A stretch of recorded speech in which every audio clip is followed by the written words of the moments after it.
This is a 1974 Pontiac Trans Am. It was originally a 455 Turbo 400 car. I bought the car a couple years ago. Basically had done nothing with it. I did recently do an engine swap in it.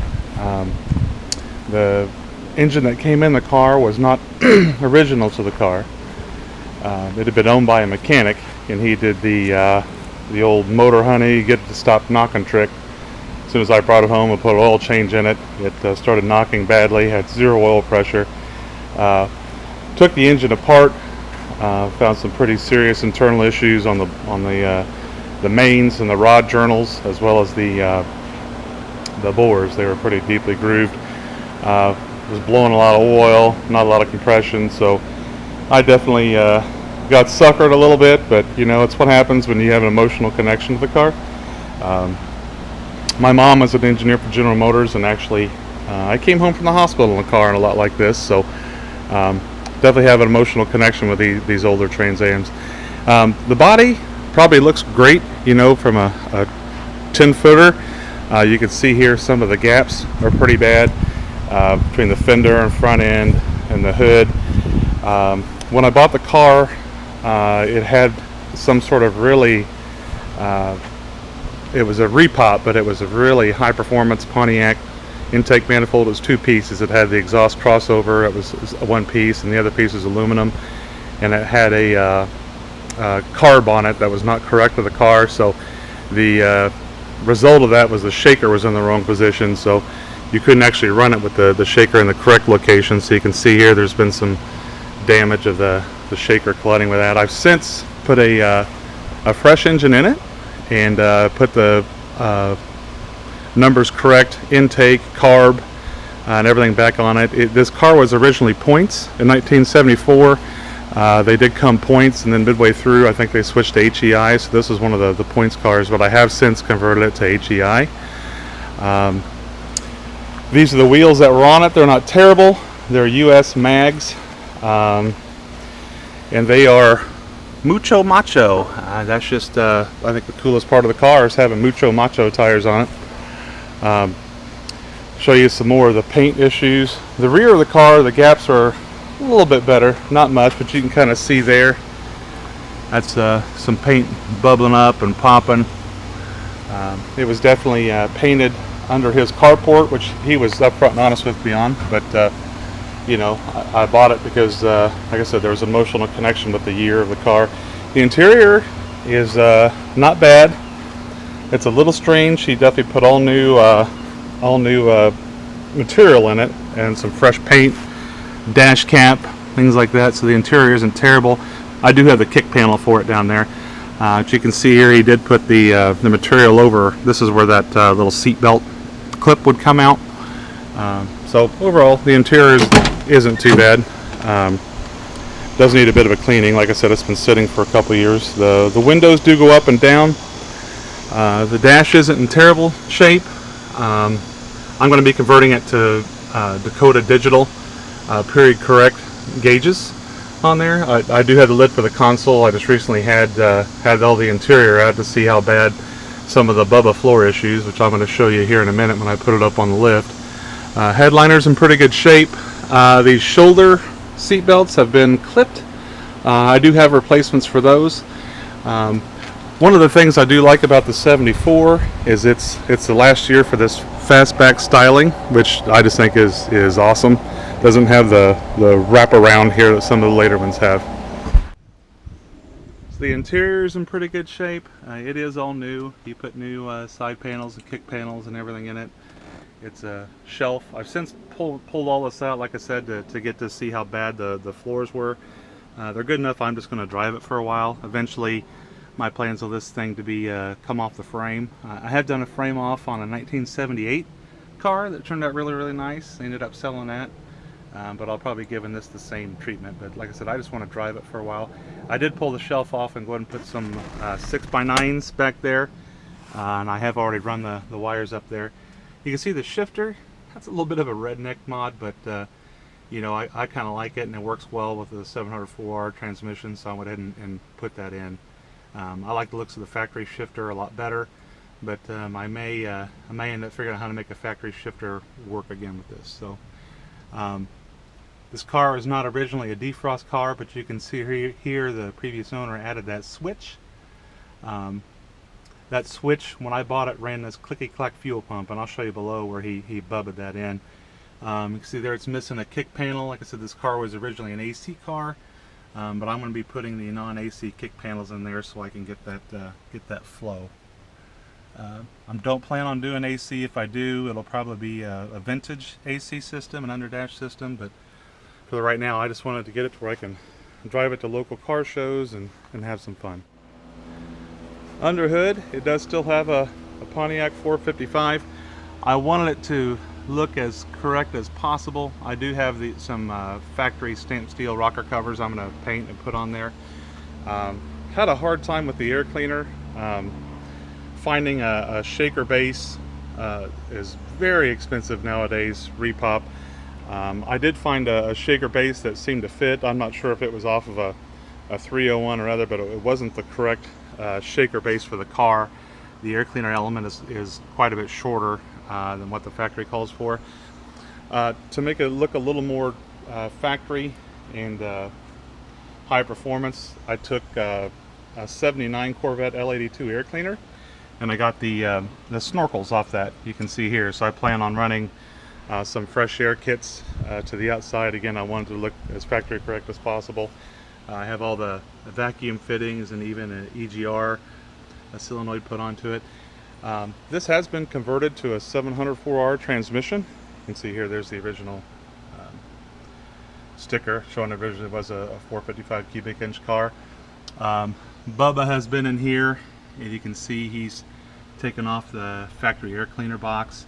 So I'm going to be converting this to a non-air cleaner style car, or sorry, a non-air conditioning style car. My hot rods, I'm happy just having the vents at your feet that you can open and get at speed. And with the white interior, even in Florida, I'm hoping it won't be too bad. I am an old man, so I might end up putting vintage air on it at some point. When I bought the car, it did not have any wiper transmission, wiper motors. So I've never changed those before personally, so it was a bit of a headache for me to go and find all the right parts and things to do that. I still do not have this pin that goes here. The recessed wipers require that pin, and it looks like it just has a little clip that goes on. I'm not sure what to do there. That hole is not threaded or anything like that, so it makes it tougher for me to know how it was. Still has a factory data tag on it. The VIN, it's a Y code for the fifth code of the engine, so it's a Y code 455. And that's pretty much the exterior. Like I said, it's definitely a 10-footer. It's got some bubbling, some other things, so you get it cleaned up and things, it looks all right, but just enough for a sucker like me to buy it. All right, ladies and germs, let's take a quick walk underneath this 74 Trans Am. Start here at the back. I like the factory style early 70s exhaust tips, so the Flowmaster American Thunder kit I got for this car has that. Gives it a really nice factory understated look. The exhaust that was on it when I got the car was a big giant 3-inch Flowmaster system. I had all kinds of ground clearance issues, rubbed everything. There's nowhere for those pipes to go. So very problematic. So I went ahead and ditched that and got the smaller 2.5-inch system. The 455 I've in it is going to be factory spec engine, so it doesn't need any crazy exhaust. I just like the sound, which you will hear later on in this video. Like I said, I did the exhaust. It's one of the first ones I did, so I can sure you see the welding is not too pretty on that thing. Rear suspension looks like it's got recent polyurethane bushings and things in it. It's a factory Trans Am sway bar on here. You can see here the rear shocks are missing. Evidenced by this, looks like it had the old 70s air shocks on it to give it that stink bug stance. Good riddance to those. One of the main issues on the car is the driver's side floor. You can see it's got some pretty questionable patches from our previous owner, so I'm not going to do much with those. Like I said, I'm just going to enjoy the car and probably fix that right when it comes time to do a complete rear section of the floor. I have done another frame off car. It was a 78 Trans Am. I did that in 2015 time frame, which I replaced all the floors and trunks and everything. So I've done that before. Not enjoyable work, but not something I'm afraid of. The car currently has a factory, basically a 4x4 stance on it. So I do have some, you see there, the Hotchkiss lowering springs. I have front and rear lowering springs. I'll be doing that in an upcoming episode. The rear brakes need done. You can see there the bleeders are broken off the wheel cylinder, so I doubt they've been bled anytime recently. You can see here somebody has cut the parking brake cables, so I'm going to get new parking brake cables ordered before I pull the drums off. They did that to both sides there, unfortunately. See, it could definitely use some new bushings. I'm guessing those are factory original. When I switched the transmission from the 400 to the 704R, I had to get a different cross member for it. You can drill and use the factory cross member on it. I just didn't like the clearance that it gave. I felt better about this fabricated cross member. Looks better, and I think gives a lot more room for working in this Summit Universal design here. I think is pretty slick in how you can get that all set up in a line. Like I said, I'm going to be upgrading to a Dakota Digital gauges, so I went ahead and put the vehicle speed sensor on the tail shaft output gear there. Maybe a little hard to see. You see here it's the Chevy bolt pattern, obviously, on the 704R, so I have an adapter plate to take that to the Pontiac bolt pattern. The starter I got with it was a pretty worn out factory starter. I think it had a winding that was out. It just would barely crank at all, and I got this high torque mini starter. I don't know where that thing's been all my life, but yeah, that thing cranks this thing pretty easily and get really good starts out of that. Under hood is pretty factory. The cooling, it's got a factory radiator on it that works extremely well. It's a big 3-core radiator, or sorry, 3-row radiator. Cools really well. Stays at pretty much the thermostat temperature. As far as outside of the body goes, like I said, it's a 10-footer. The car has these US mags on it, which I'm betting are anything but made in US. You can see here some of the paint issues.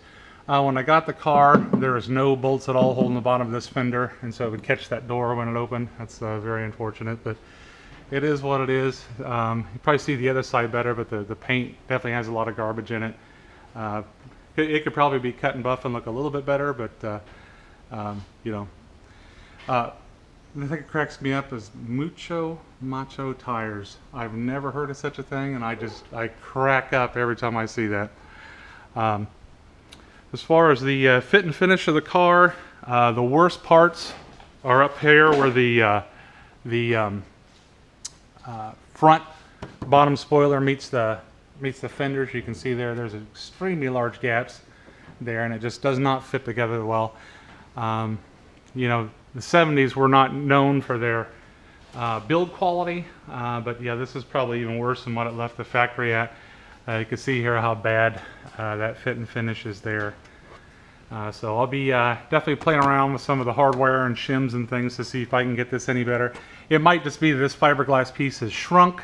I believe it is a factory one. It looks to be pretty old when I take it out and look at it. You can see here it's got the broken piece there as well. So if I can't get that to fit, I'll probably look up eventually resourcing another one of those. You can see there it doesn't fit with the front end very well either. Looking down this side of the car, you can see the paint that's peeling off the rocker there. Obviously not a lot of time spent in prep on the rockers. It just flaking off pretty easy there. It will. You see some trash in the paint and everything. So the paint looks great from 10 feet away, but you get up close and man, it has its issues. The rear of the car, believe it or not, is not too bad. It's probably pretty commensurate with what you saw in the 70s as far as build quality. Still got the slots there for bumper jacks for my fellow old people that remember that. And of course, it's got a brand new fuel tank that the previous owner thought, hey, let's go ahead and not bother putting any sort of masking on it, and gave it some overspray there. So hooray for that. Trying to think anything else. The rear wiring is all new. I redid that, so all the lights and everything work beautifully. The trunk and the pan are really solid. I may show that in a future video. I'm going to have to find all the spare tire, jack, and all that, and get that put together to have that in there. So.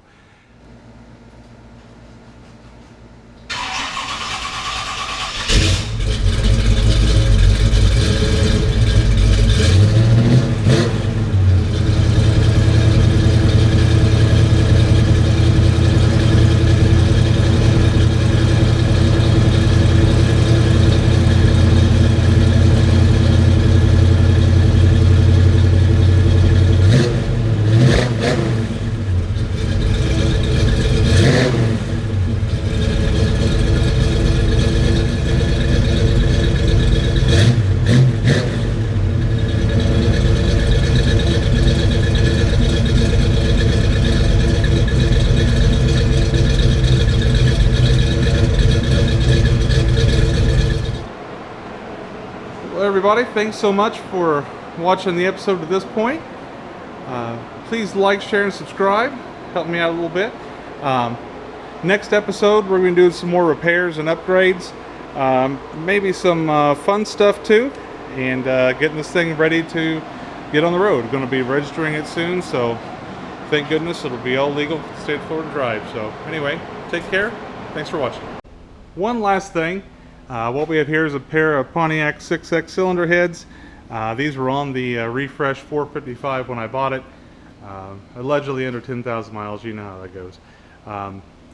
When I was changing the intake manifold to go from that two-piece high-performance winner's casting to the factory correct cast iron intake manifold, I did the cardinal sin of putting or leaving blue towels in the intake runners, and when I did the first fire on it, it drew in the towels, and obviously lost compression and all those cylinders, and didn't run again with these heads on it. So chased it for a long time.